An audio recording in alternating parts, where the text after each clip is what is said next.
क्योंकि मानव सदैव अमरता प्राप्ति का प्रयास करता है।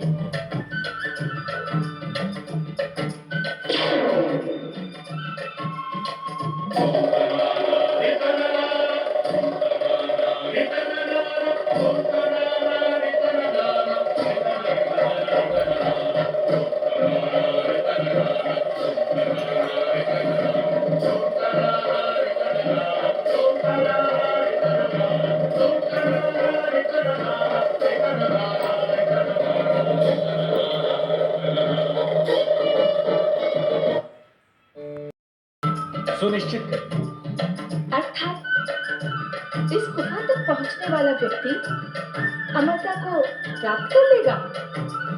निश्चित। यहाँ की वायु, यहाँ के वातावरण में इस समय ये डमरूनाथ क्यों स्वामी?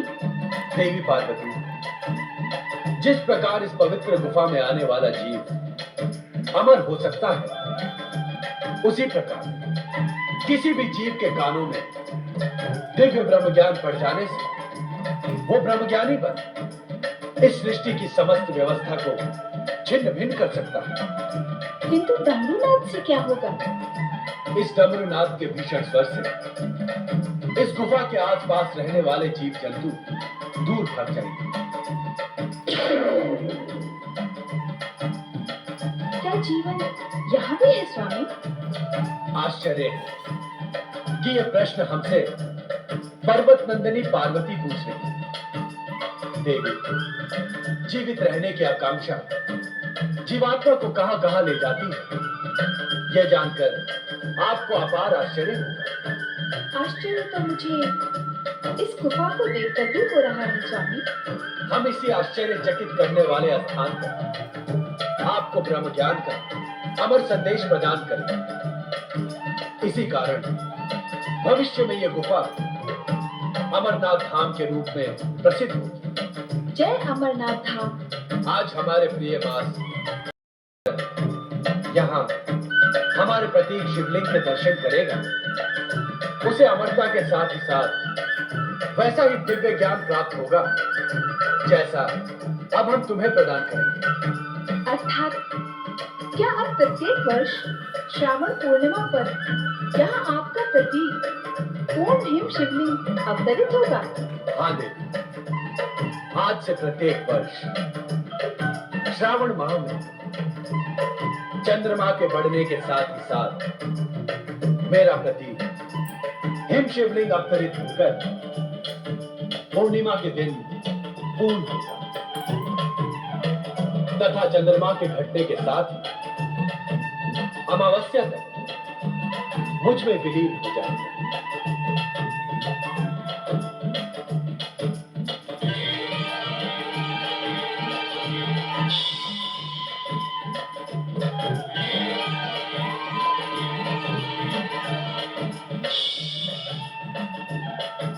देवी, इस आसन पर विराजमान हो जाओ।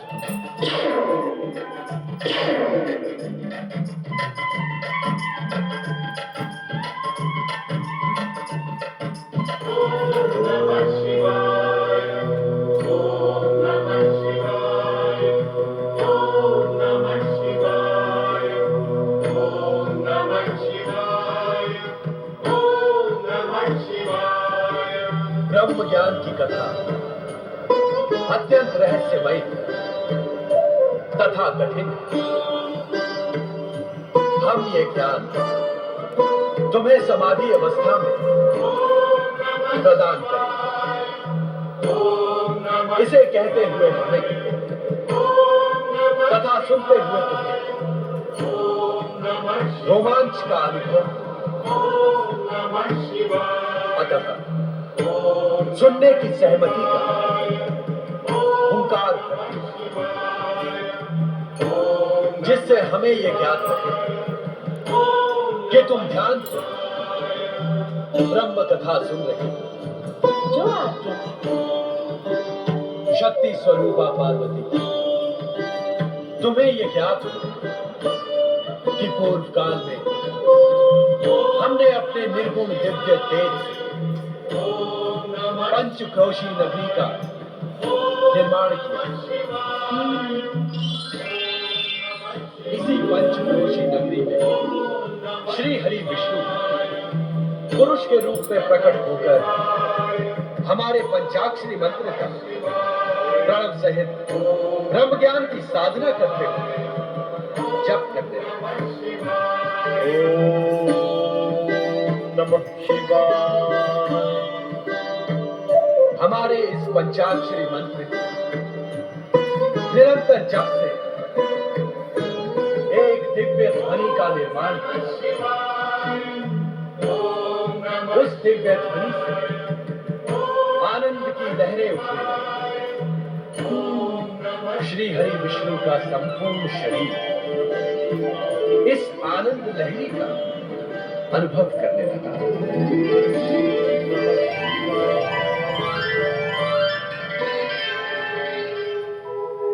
उनके शरीर से पवित्र ओंकारमय ध्वनि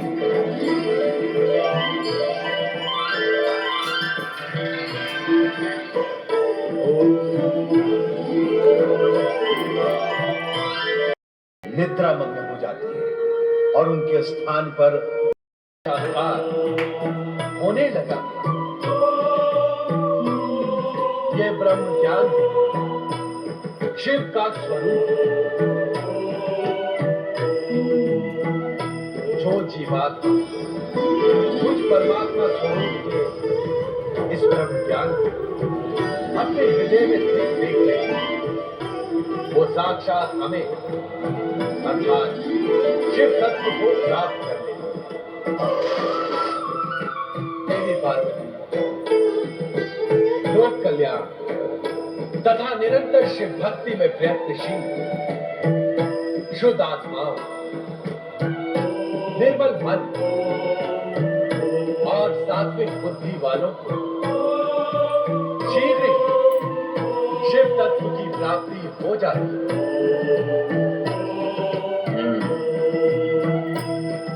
सृष्टि के कण कण में शिव तत्व की अनुभूति,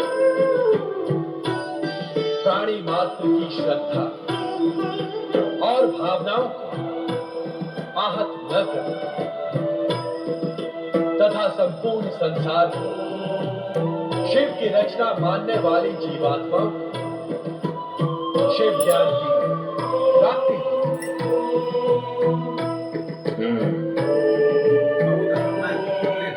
अपने को श्रेष्ठ और दूसरे को निकृष्ट न मानना, तप, जप और पवित्रता की ओर अग्रसर होने वालों के मार्ग में बाधक न बनने वाली अहंकार रहित जीवात्माओं को शिव भक्ति की प्राप्ति होती है।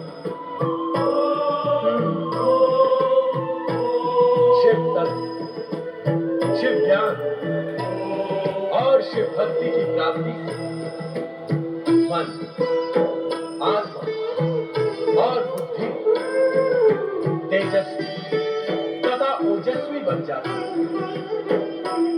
इतना प्राप्त कर लेने पर कुछ भी प्राप्त करना शेष नहीं बचता। शिव तत्व, शिव ज्ञान और शिव भक्ति को प्राप्त करने का एकमात्र मार्ग है शिव चरणों में अपना जीवन समर्पित कर निरंतर हमारे पंचाक्षरी मंत्र ओम नमः शिवाय का जाप कर। हमारे इस पंचाक्षरी मंत्र ओम नमः शिवाय में संसार आदि स्वरूप शिव जीवन के कल्याण का स्वरूप तथा उस कल्याण रूपी शिव स्वरूप नमन ब्रह्म रूपी शिव को प्राप्त करने का सर्वोत्तम उपाय। यही ये ब्रह्म ज्ञान उन्हीं महाभागों को प्राप्त होता है जो मेरे स्वरूप में अगाध श्रद्धा रखते हैं। आज्ञा अनुसार धर्म मार्ग पर चलने वाले प्राणी मेरी ही कृपा से मल एवं माया से मुक्त होकर मेरे परमानंद सच्चिदानंद स्वरूप में लीन हो जाते हैं। स्वयं मेरे द्वारा रचित एवं कहे गए इस दिव्य ज्ञान को प्राप्त ज्ञानी इस ज्ञान के प्रकाश रूपी अग्नि से अपने कर्म में शरीर को क्षण भर में जलाकर मेरी कृपा से कर्म बंधन से छुटकारा पाकर मोक्ष को प्राप्त कर लेते हैं।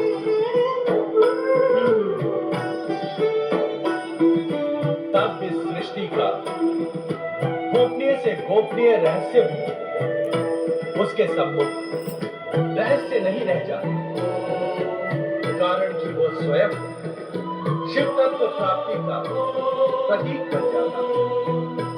यही है परम दिव्य ब्रह्म ज्ञान,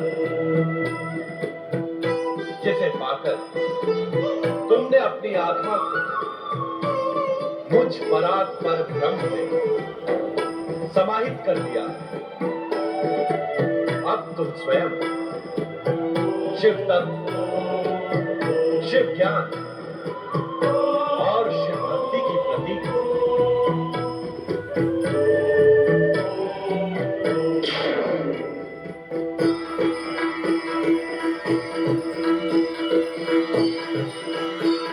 ब्रह्म ज्ञान की प्राप्ति हुई, ये भी विधि का ही विधान था। माता पार्वती को सुअसुर मिलने के पश्चात भी ब्रह्म ज्ञान का ज्ञान न होना भी संभवतः शिव लीला का ही अंग था। ये भी अटल सत्य ही है कि इस संसार में जो कुछ भी घटित होता है वो महेश्वर शिव की इच्छा से ही होता है। तीनों लोकों में एक कण भी इधर से उधर नहीं होता। मुझे आपके डमरूनाद द्वारा इस स्थान पर पहुंचने का धारण प्राणी इस भयानक शीत प्रदेश में एक क्षण में जीवित रह सकता है। इसके उपरांत भी यदि मैंने आपकी आज्ञा का उल्लंघन किया हो तो आप मुझे दंड दे भोलेनाथ। मैं पापी आपके दंड का ही योग्य हूं स्वामी। मन छोटा न करो, ये सारी माया हमने तुम्हें शाप को और ब्रह्म ज्ञान देने के लिए ही रची। ब्रह्म ज्ञान के लिए तुम्हारी पात्रता पहले ही निश्चित हो गई। अब तुम अपने गुरु के शाप से मुक्त हो ब्रह्म ज्ञानी भाव में।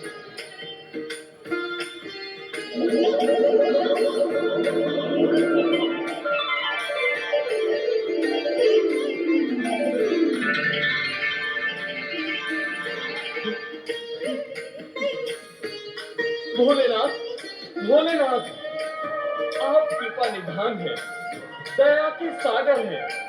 शापग्रस्त धोमे को कपोत योनि से मुक्ति देने के लिए आपने कितना कष्ट किया है। आप कैलाश से यहाँ आए। जय जय भोले भंडारी, जय शिव शंकर, जय जय शिव शंकर।